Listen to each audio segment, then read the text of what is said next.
The SN30, 8BITDO's attempt to recreate the original Super Nintendo controller, but this time as a wireless one. Now, while they did borrow from the original's aesthetics, they did make some minor changes to it, so let's see if they got it right.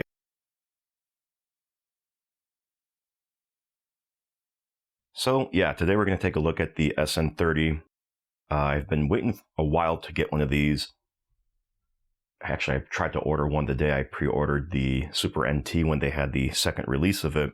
These were sold out everywhere, in pretty much every color, at least the ones with the SNES style adapter that's 2.4G wireless, so RF versus Bluetooth, which was plentiful, and they also had a bunch of these available for the Super NES Classic.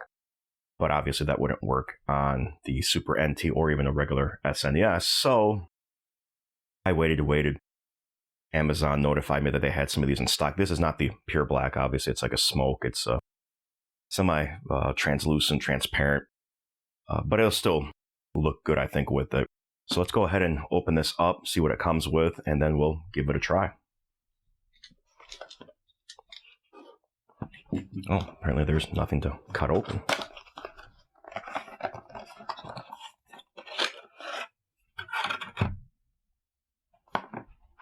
And there it is. There, I think that's going to be more easier to see. So it comes with the controller itself, obviously, modeled after the SNES and SFC controller. USB Mini B, or Micro B, unfortunately. These were designed before USB-C ports were really popular. I was hoping that they would update it, but I guess they were just trying to get these things out the door as quick as they could. Instruction manual, the adapter itself, and a charging cable, which I probably got 10,000 of these by now. Manual probably just goes over the basics. So the buttons,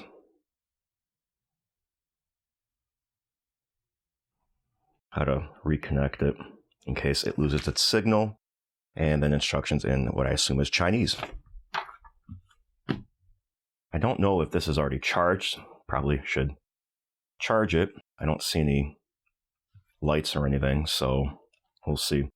Comes with a little protective sticker on the buttons because they are glossy.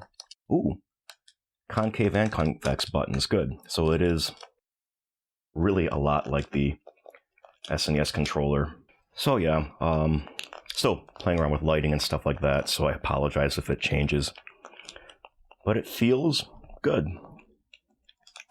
Not really mushy or anything. Actually, sounds clicky. It's not. They're membrane-based, but oh, look at that. There is a light, so it's got power. Sweet. So there's the controller. The adapter itself, well, I mean, SNES plug in one end and RF receiver on the other. So let's go ahead and hook this up to the Super NT and give it a run. Okay, so I learned one thing today. The remote control for the soundbar controls some of the lights in here. I'm probably running on the same frequency or something. I did not have to pair the controller. It just kind of worked. It's hard to see, I know, but I wanted to make it darker so that the screen image comes up. But actually, let's see. I like to customize my controls. Make it easier for demoing and stuff. We'll see how this works.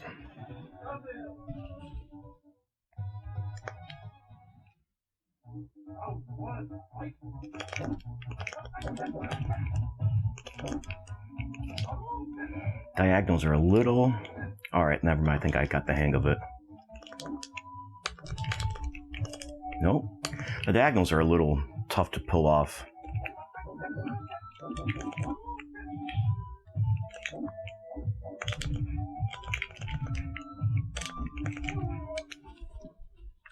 Again, it could be that I just need to get used to this controller. Or maybe it's because I haven't played this game in so long. It's tough to say.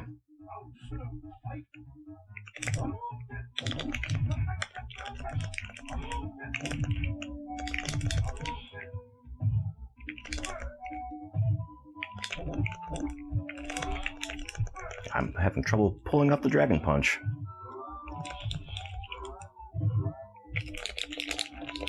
Oh. So it's tough to say if it's the controller, if it's just my skills. Let me bring up the wired controller. Alright, I've got the original SNES pad hooked up.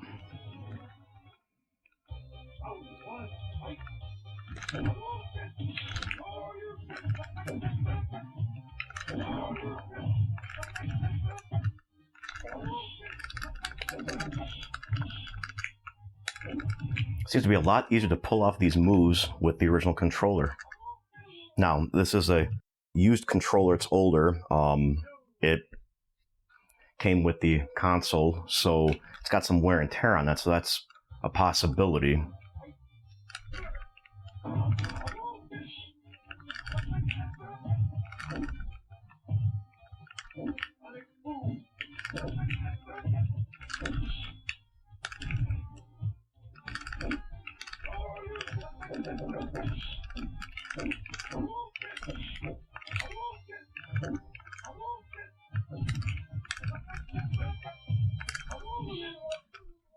So interesting.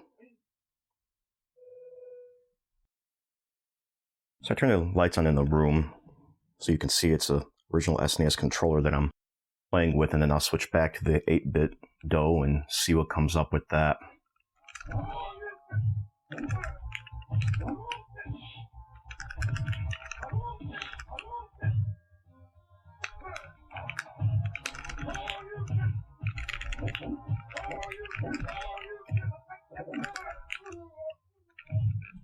Alright, let me see and switch back.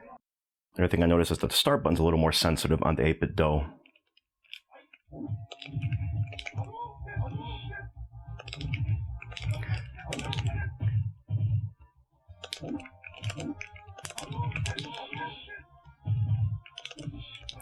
Yeah, so with the 8BITDO controller, I'm having a hard time landing the Dragon Punch. The buttons are a little stiffer, though, than the original, and again, that's kind of to be expected. Newer silicon membrane and probably slightly different composition, so I mean, it's not affecting my ability to quote-unquote win, but it's still disappointing. Yeah, it's very difficult to pull off the Dragon Punch, so what we'll do next is we'll tear this apart and see maybe something is out of alignment. I don't know, we'll find out.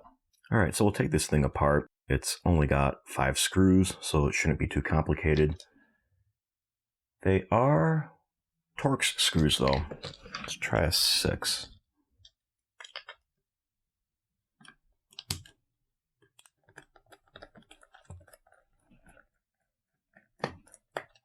Looks like 6 it is.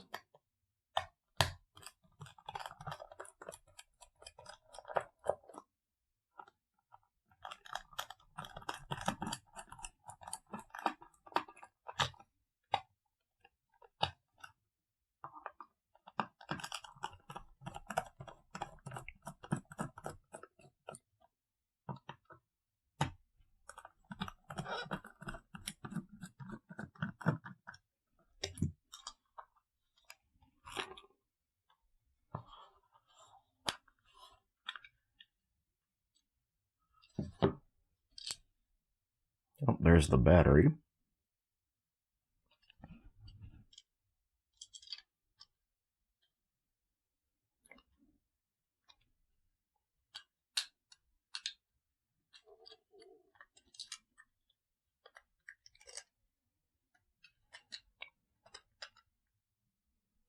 That's basically it.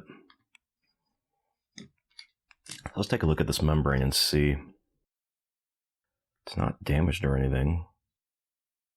I'm really not sure why I was having issues with some of the diagonal motions.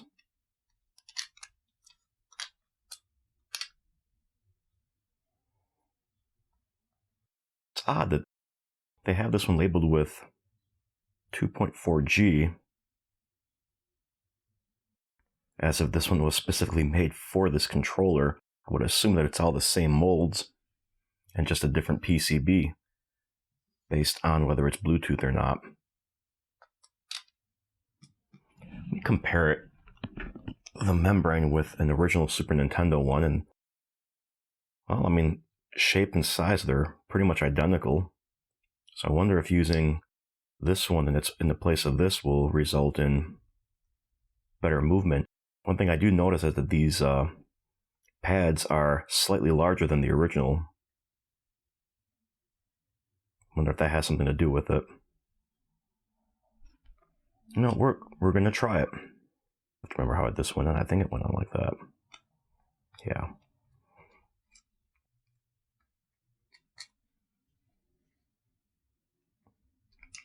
Let's put this back together and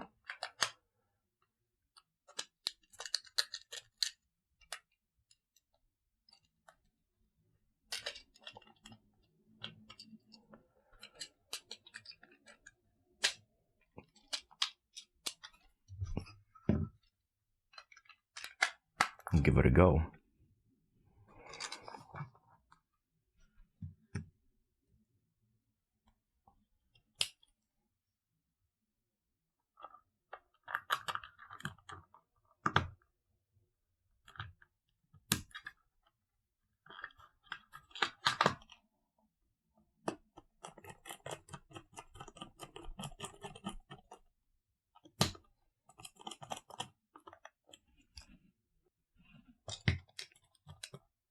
There.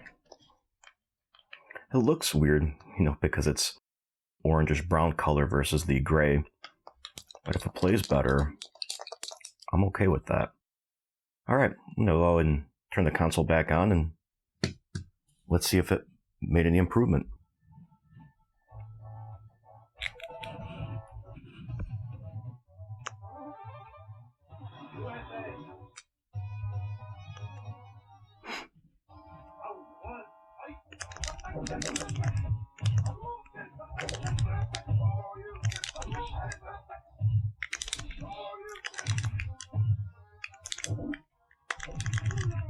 So I was able to land that one. Let's see if it's a fluke or not.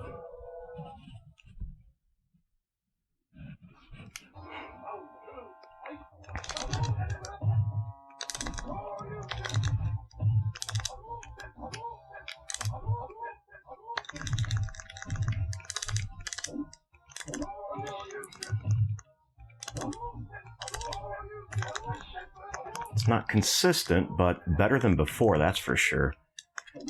It's also entirely possible that the buttons that they molded might be better designed for their membrane, but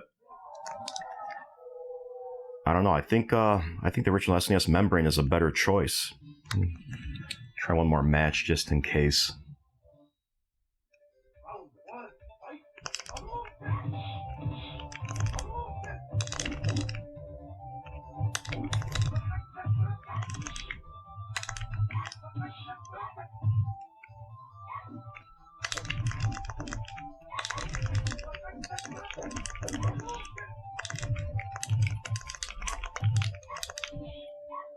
Get my butt kicked here.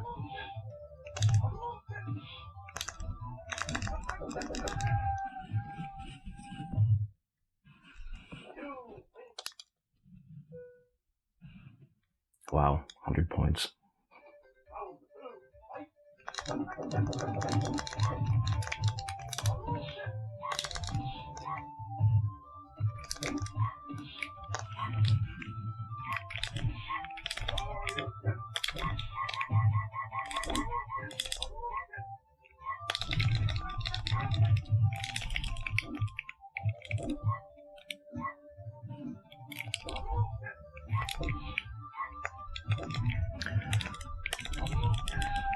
I do remember them being really cheap with Chun-Li when they gave her little fireball attack.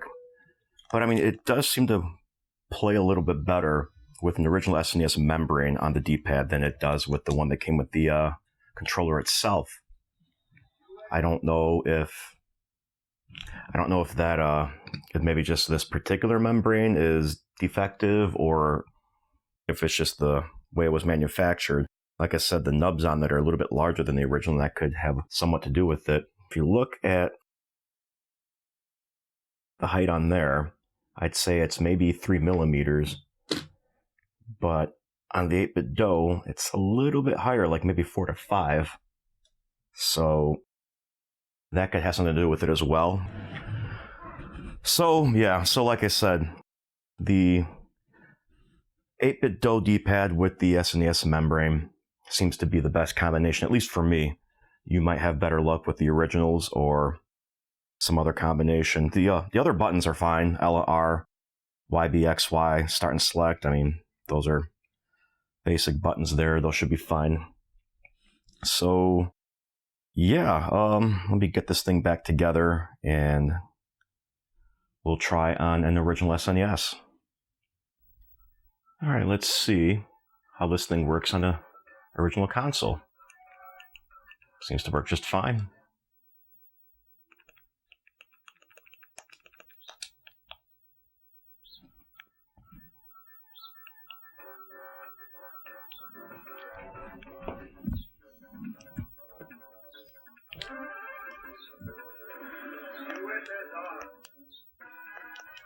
And this is still the modded one.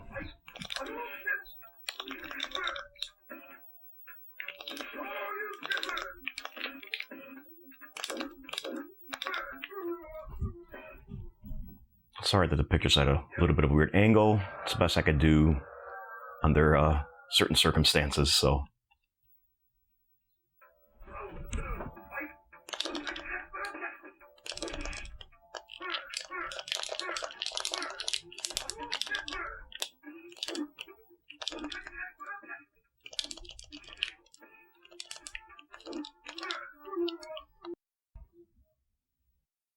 Yeah, works great. To me, it seems to play comparable to an original SNES controller on the original console. So, all right, let's move on to my final thoughts. So, the 8BITDO SN30 gamepad, I think it's a great wireless controller for your original SNES or Super Famicom or even the Super NT. I'd imagine that it would also work with some of the other clone consoles, but if you're buying one of these, you're probably playing it on an original console or the Super NT. They definitely took, an almost one-to-one copy of the design with the exception of the start and select buttons, but even have like a similar font on everything. And yeah, the button area does not have this round insert, so that's another difference, I suppose. Also, they don't have the circle around the D-pad either, but that's fine. But yeah, I mean, it feels good. It's about the same weight. Obviously, this one is a battery inside, so that adds to the weight, but in this case, it helps make it feel like more like the original. Okay, so the buttons were convex for the Y and X and concave for concave for the Y and X, convex for B and A. L and R are just standard L and R buttons. Nothing special about them, really. Very, very similar. Although it does look like on the original controller, you've got more of a indentation around, whereas on the 8BITDO, you do not. And it's possible these buttons might be a little bit larger, but my guess is that's not the case. So yeah, if you bought one of these and you're having trouble with diagonals, if you have a junk SNES controller laying around, take out the 8BITDO membrane and put the SNES one in there. Yeah, it's going to stick out, but what do you want, looks or usability? So currently not available anywhere as of the recording of this video that I can see, although Amazon does have the Genesis version of the controller available, the M30. I believe it's listed for $25. I don't have any affiliate links or anything like that. Oh, obviously not sponsored by 8BITDO. And also, I should mention that if you replace the membrane, you're probably going to avoid the warranty. Although, if you put the original one back in, they might not even know. And if anyone from 8BITDO is watching, I doubt it. But if you are, try to adjust your membranes a little. Again, these little nubs are slightly smaller on the original. It's entirely possible that even the consistency and the whatever formula for the silicon membrane that you guys use versus what Nintendo originally used might be different too. It could just be a nitpick on my end, and it could just be a one-off as well. I don't know.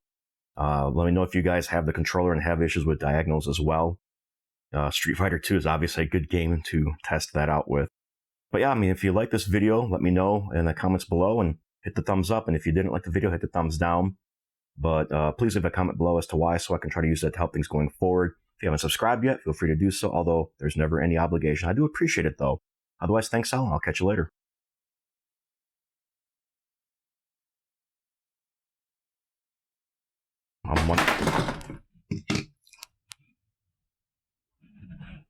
That wasn't supposed to happen. So I'm wondering... It's a little top heavy.